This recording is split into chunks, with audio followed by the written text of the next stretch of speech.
everyone, and welcome to another episode of Business and Beyond's Feature Friday.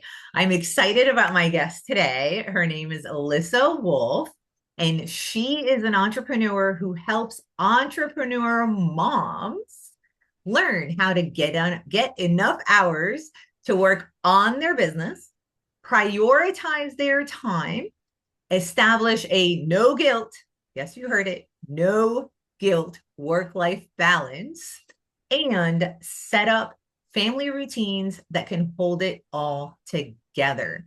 She helps entrepreneur moms build lives that they do not need a vacation from. So help me welcome Alyssa today.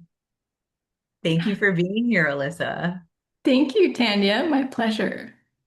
So, Alyssa, tell me a little bit about what you do and more importantly, why you got into this line of work.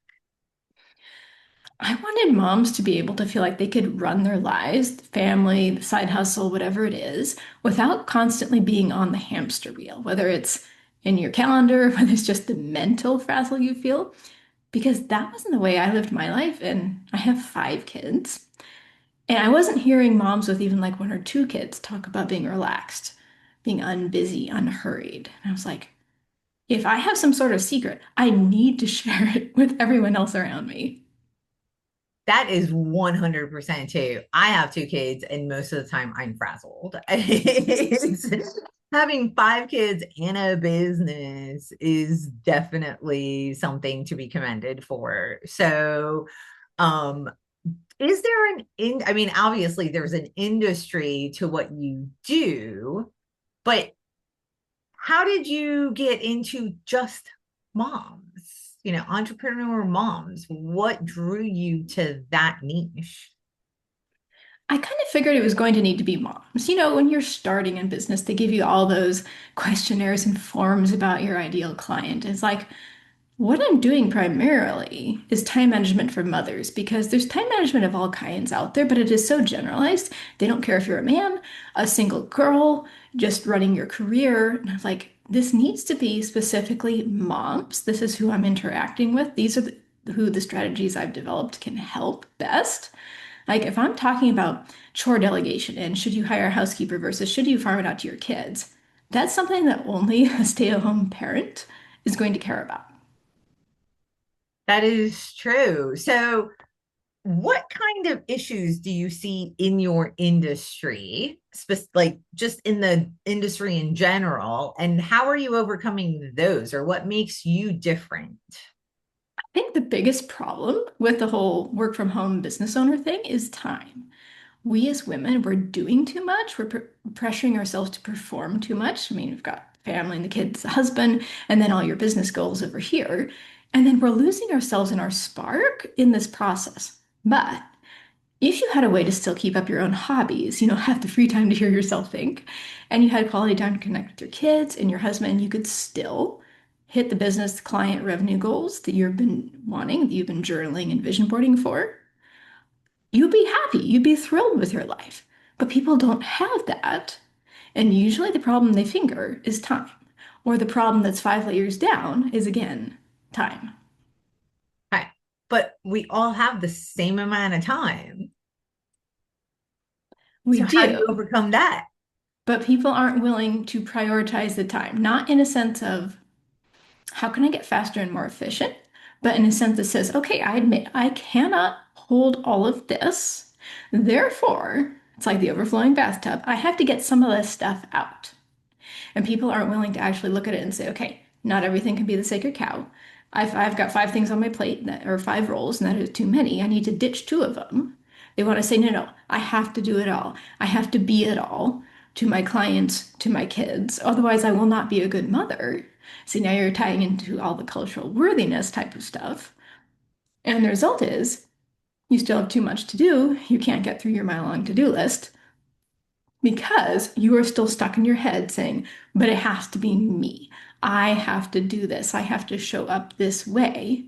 And yes, we all have the same 24 hours, and you cannot physically fit everything you're doing into that 24 hours. So I'm actually like a calendar minimalist or to-do list minimalist. I'm taking things off of people's plates.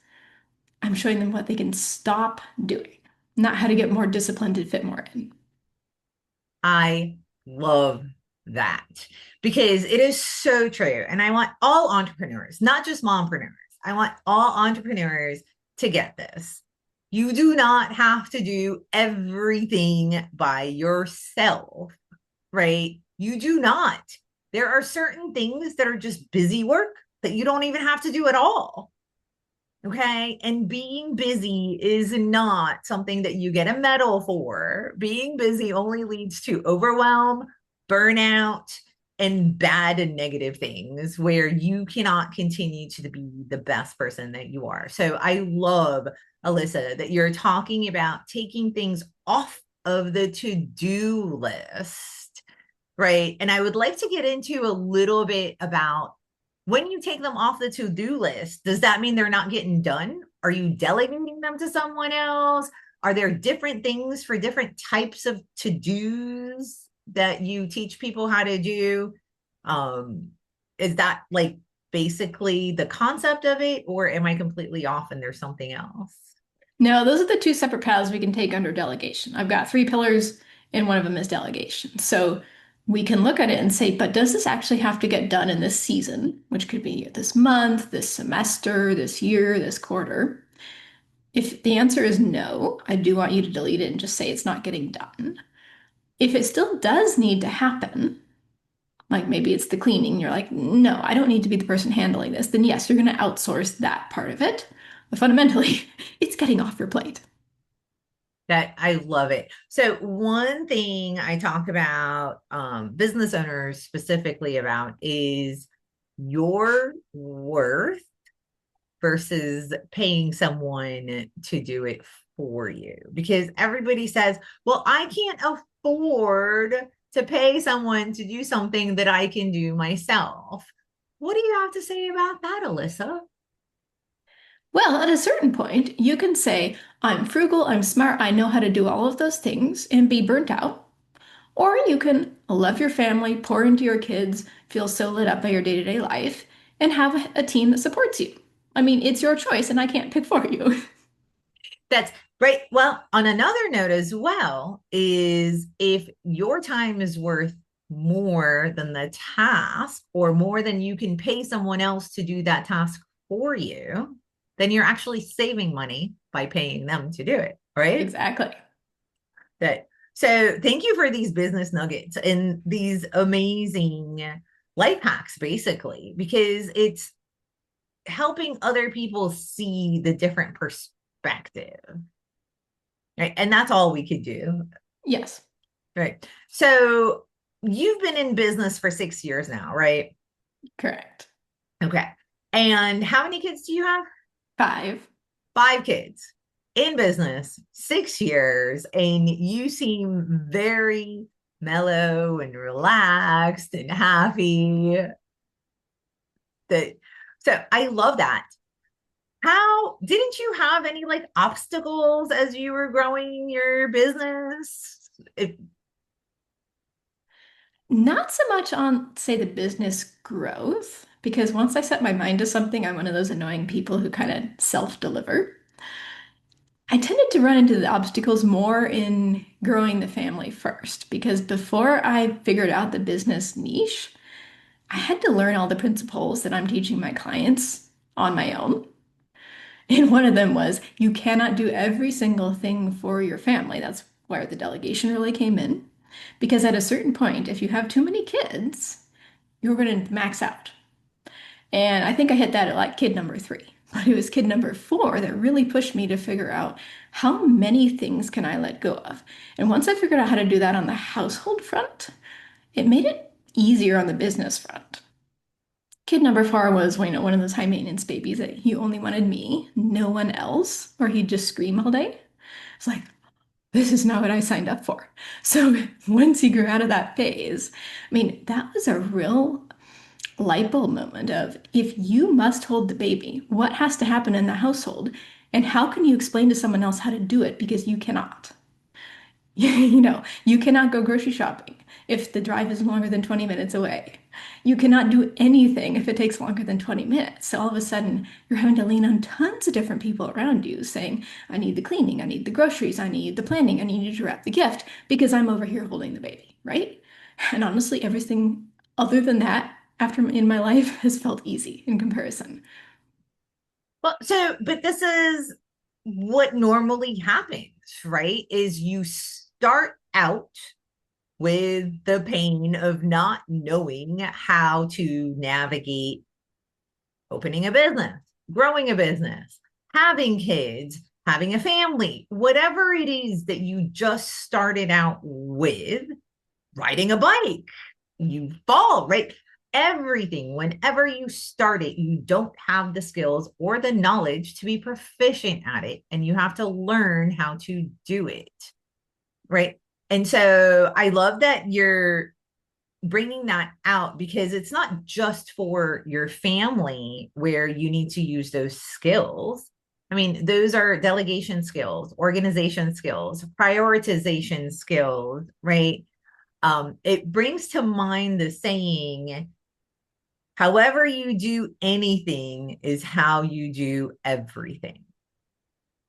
Yeah, it was almost like I had to be the CEO of the family. I was not allowed to work on the family tasks, which translates so directly as the business owner. Even if you're like, but I'm so good at this. Yes, but someone else could do that for you. And are you at a point where either your time is getting so squeezed, or maybe it's your creative energy, or maybe you feel a bit of burnout coming on? You need to hand off as much as possible. So it's just the big picture and the direction is what is on your plate. And it was like I had to learn that on the family side, and then I could bring it on the business side. It's like been a theme for me. I learned everything, I learned all the lessons on the family side, and then I come to the business end and like, oh, I already know how to do that. But it's because I did it kind of the backwards way. Most women start their online business and then they go add a kid. But I love how you just frame that.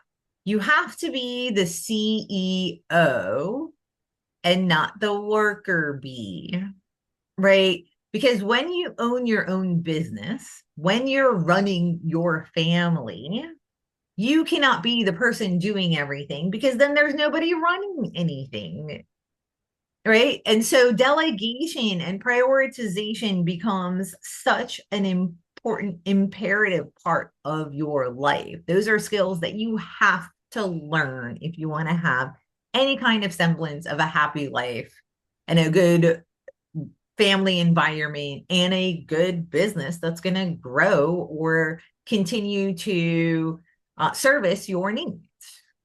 100%. So I love that you learned everything from your family side and then you applied it into business. And I love how you put yourself as the CEO of your family because a lot of stay at home parents are the CEOs of their family. And then they think they don't have any skills for business when in reality, they have the highest skills that are needed, right? Yes. So, mompreneurs, do not doubt yourselves. You have so many skills that you have created and practiced that can be translated into the business world. So, are there any other obstacles that you have had to face in your business that I know you said you're self motivated and when you put your mind to it, you make it happen, but that also comes with its own challenges. Yeah, in the beginning, it was that role shift that was difficult for me. I'm like, I'm a stay-at-home mom. That is my entire identity. I've spent, what, 13 years at that point or something doing that thing. And all of a sudden, I was going to shift to being a work from home mom. And the amount of identity work, delegation work, worthiness work, all that sort of stuff that needed to happen simultaneous to picking domain names and social media handles and blog content niches and stuff like that. That was huge because that was the foundation that set me up for all of this 6 years later. Because if you feel like you're just playing, you're just pretending, oh, this is a little hobby, you don't feel like you can ask for the time, the workspace, the desk, the quiet, whatever it is you need to deliver to your clients. That is absolutely golden. You cannot have the power to ask for what you need if you don't believe that it's worthy. Right. And so when you are starting a business, you have to give it the value that it deserves. You have to give it the attention that it deserves, which means you have to up your self worth and ask for help and ask for other people to step up and take things off your shoulders so that you can concentrate on this new venture. So I love that advice. That is such a golden nugget. Um, so what has been working in your business? How did you get that to work? We're talking about obstacles and how to overcome them and working on yourself and making sure that your mindset is right. But to be successful and to have a business for 6 years and to continue to have a business and to grow it, there are certain things that have to work and they have to work properly. So, what in your business have you been able to get to work really well? Content and organization were always strengths of mine. It's like you said, you may not realize you've got strengths until you get into the business space. And those have been things that I've leveraged because I don't know about you, I consume a lot of entrepreneur content, and they usually talk about it's the disorganized creative. Yeah, you can't handle numbers, you don't run screaming from schedules, you don't want to be boxed in. And I'm like, but all my life, those have been my strengths. So I use that to nibble down the business elephant of how do I make this thing succeed and say, oh, well, here we have some numbers, we have some reports. I love the personal budgeting for the family. Great, let me do the business numbers. What about your monthly metrics? Ooh, goody, more reports. I am thrilled with analyzing and thinking about stuff. Okay, so I'm just going to go look through these and say what's working well, what isn't, what can we tweak? Because that's my entire mindset for life, anyways. Content, writing. I mean, for me, I do writing, not speaking, or at least I write first and then speak. Your business needs so much content. But since that was a strength for me, I was like, I'm not going to build my business around DMing and social media reels. I'm going to build it around the podcasting, the email marketing, the blog posts, the freebies that people can download, the next step things they can download, because that's what's easy for me to put out. And then it's also very easy for me to say, what am I promoting this quarter? What kind of pre-launch content supports that? It's all content, it's all thinking, and that's what I'm good at. Oh, another golden nugget. What is your strength and lean into that? What aligns with you and lean into that? Yes, that content writing is something that can really help with marketing and getting clients and attracting the right fit clients, right? Because you're writing to the audience that you want to work with. But you also have other ways of attracting clients. There are other things that you could do, but Alyssa's not doing them because they don't match her and she's still successful. So that is a big nugget. Alignment, right? What makes you feel good, what you're good at, strengthen your strengths and delegate your weaknesses. Yes, and if Um, necessary, prune your business model or pivot it so that it aligns with those strengths and learn to filter out all the business mentors who are telling you what worked. And it's true, it did work, but it was because it worked for a different set of strengths. And you will always feel like something is off or this is really hard and you're forcing yourself in business if you're a content person trying to do a DM strategy, or if it's the reverse, you are great at all the social media connections and someone's just telling you pump out more and more content so people will see you're the expert. No, it's not going to work for you. So learn to just say, no, thank you. That's not meant for me. I don't need to pay attention to it. Self awareness, right? Self awareness. Just because your next door neighbor is doing a certain thing that is crushing it for him or her does not mean that that's going to work for you because you both have different strengths. Thank you, Alyssa. I love this interview. Um, so where do you see your industry going? Where do you see yourself going in the next 5 years or so? Such a fun question. So I feel like the work from home entrepreneur, mompreneur space is tired of the course world and also tired of the big like group program mastermind world. We want individualized support and we don't want a vague one-on-one coaching of, well, we're just gonna level up your mindset somehow. You'll feel more alive, more aligned, right? We want actual tangible takeaways, but we want it personalized and customized to us. We want that attention. So I feel like that's tangible results, personalized frameworks, a deep understanding of whatever expert you hired, and them understanding your situation. And that is exactly the sort of thing that service-based businesses, in my opinion, are poised to deliver. So if you do coaching, can you add a framework onto that? Excuse me, so that there's something specific your people are walking away from. If you have a course, can you say, well, the course is the curriculum, and now I'm going to personalize it and add Voxer access for people. That sort of a thing. So it's neither vague nor here's the videos, go watch them, bye, don't ask me any questions, right?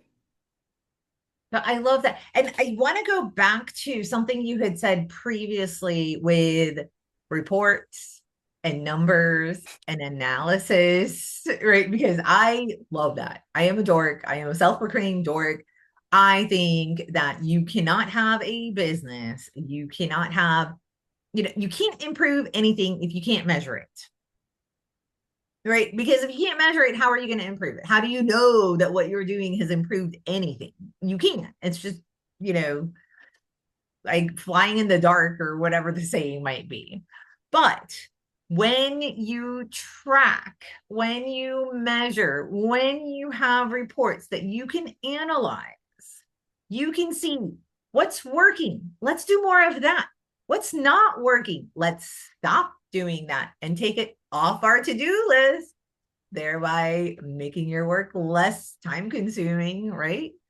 So tracking, making sure you know what your numbers are, budgeting, seeing what is happening in real data, not just subjective feelings, is key to being successful. It is key to being able to work less but smarter.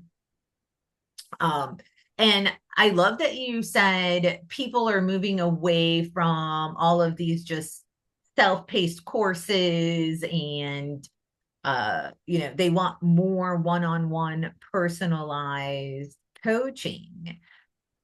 Can you elaborate a little bit on why do you think that's the case from your experience and where you sit in that industry?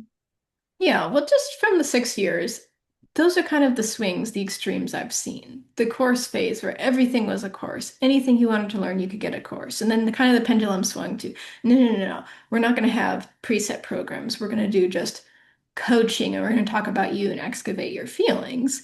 And I think the pendulum has swung back from that again.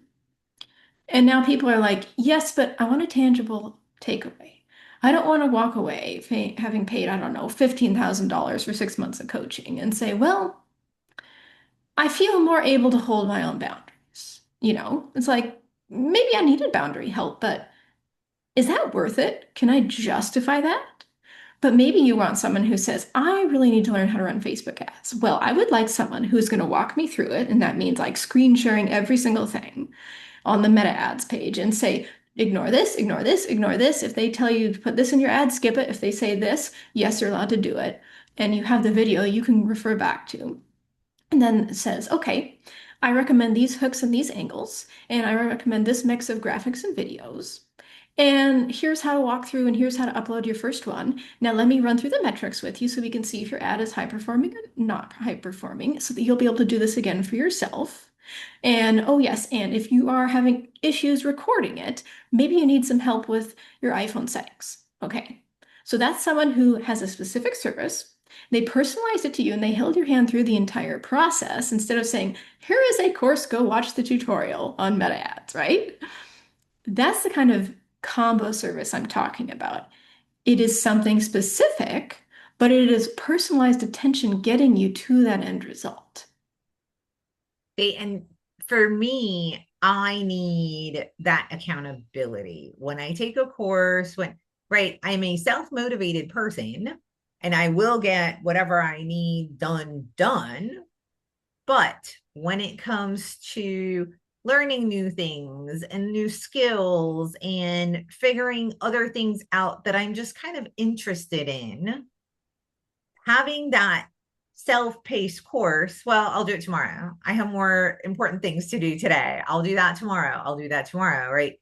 And you're correct. I have found, because I truly believe in coaches and consultants. I think if you get the right one that aligns with you and actually shows you how to do things rather than just talk in circles, you really can get a lot more accomplished in less time with less effort. And it's a really nice, happy endeavor, right? Whereas when you're just doing a course that's on your own, that's self paced, there's nobody there to kind of help you see when you do something right or help you see when you do something wrong or help motivate you, give you a little bit of affirmation, give you a little bit of accountability as to making sure to do those things. And so I agree with you. I think we are moving more towards that more specific, hey, this is what I need help with. Come help me do it. And we all need mindset work, right? We all need it, but that's not the end all be all.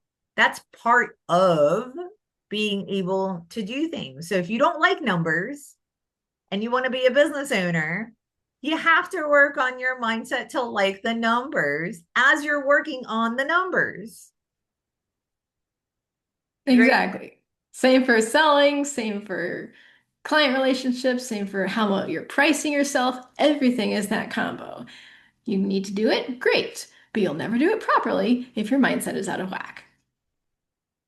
So I love how you put both of them together, right? It's not just mindset by itself, and it's not just the numbers or just the um what is it, time management. It's all together as one. And you had said when you started, you had to work on your mindset, on your self image, on your self worth, on your skill set, as well as getting the website and doing all those other things that you need to do for business all at the same time because they all go hand in hand. You cannot bifurcate certain things, Yes. right? Or if you do want to, you're going to delay it. I could have said, I'll spend 6 months figuring out how to uplevel myself into a work from home parent. Well, I wouldn't have a business if I said I had to have this first. So I like it. Jump right in, get it all done together. Yes. Or Um, conversely, some of my clients, they're like, well, I feel like I should start a business. So every couple of months, they do another business task. They haven't upleveled the mindset. So they're always cramming a business task into a corner of the day, and then suddenly drops down the priority list, doesn't happen. Like, you've got to actually shift into my business is my part-time job. I need to treat it as such, or else you're never going to start that YouTube channel. that I love that. Now, if you were to only give business owners one piece of advice, what would that be? Everyone's got a frustration point, right? There's something that's bugging you about your schedule, your Google Calendar, whatever it is. I want you to pick the top thing that's annoying you and just fix that one. I want you to be happier with your day instead of saying, oh, I could be more disciplined if I did this. No, forget all the discipline. What would make you happier if you fix that sticking point in your schedule? It could be, I need more people to help me with my content production stuff. Okay, get people to help you with that. Or maybe it's really tiny. It seems stupid. You've done the mindset work. You just can't get over the hump of, I really hate dealing with all the tiny little client questions. You know what? Maybe you need the support coach. Just fix the one thing that is so annoying about your day. You're just like, if I could get rid of this, like 60% of my frustrations would go away. Hit the big domino first. Love it. Love it because that is one task that is going to help you with your life so much. It is exponentially beneficial by doing one thing, but you actually have to do it. Right. So, Alyssa, how can people get a hold of you? How can they find your content? How can they work with you?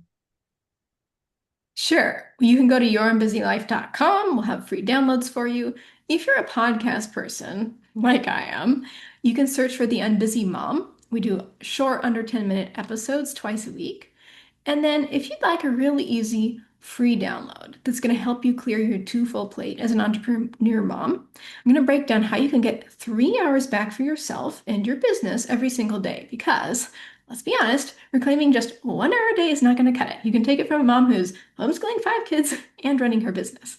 But since there's no need, not in my world, to flirt with burnout to hold both the high achiever and the present mom identity, I've recorded 7 episodes for you called the Time Back Secrets audio feed so that you can banish the pressure from your mompreneur to-do list. That is so very generous. And how can people get that? That is a link in the show notes. I think we gave that to you in the media kit. Okay. So it will be in the comments below. We will have Alyssa's information, her contact information at the end of this. So don't miss it. Take a screenshot of it, download those comments so you can have her information and the link to this very, very generous offer and gift from Alyssa. Well, Miss Alyssa, thank you so much for being here today. It has been a true pleasure. Thank you, Tanya. I love talking with you. And we will see you all next time.